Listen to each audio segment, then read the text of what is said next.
Nandipur reference का फैसला सुना दिया गया है। तफसीलात जानते हैं, हमारे साथ जमीर हुसैन जमीर मौजूद हैं। जी जमीर, आगाह कीजिएगा। बिल्कुल, एहतसाब अदालत इस्लामाबाद में आज नंदीपुर पावर प्रोजेक्ट के तखीरी रेफरेंस की समाअत थी और ये बड़ी अहम समाअत थी क्योंकि फैसला महफूज किया गया था दलाइल मुकम्मल होने के बाद। तो आज वो फैसला सुनाया जाना था, आज की तारीख दी गई थी।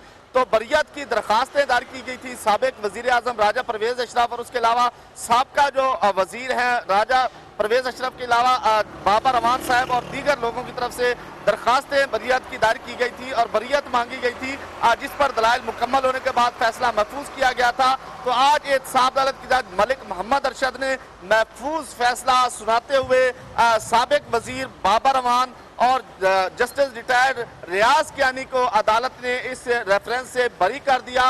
27 अरब रुपए का जो कौमी खजाने को नुकसान पहुंचाने का इल्जाम था, तो राजा परवेज अशरफ और दीगर जो लोग थे उनकी बरियत की जो दरखास्तें थी वो मुस्तरद कर दी गई, जबकि जो बाबर अमान और जस्टिस रिटायर्ड रियाज कियानी की जो बरियत की दरखास्तें थी वो मंजूर करते हुए महफूज फैसला सुना दिया गया। और एहतसाब अदालत के जज मलिक मोहम्मद अरशद ने फैसला सुनाते हुए बाबर अमान को और जस्टिस रिटायर्ड रियाज कियानी को बरी कर दिया, जबकि राजा परवेज अशरफ जो साबिक वजीर आजम हैं उनकी और दीगर लोगों की जो बरियत की दरखास्त थी उसको मुस्तरद कर दिया गया। तो आज ये बड़ी अहम समाअत थी, बड़ा अहम दिन था और तमाम बहुत शुक्रिया जमीर हुसैन तफसीलात से आगाह करने के।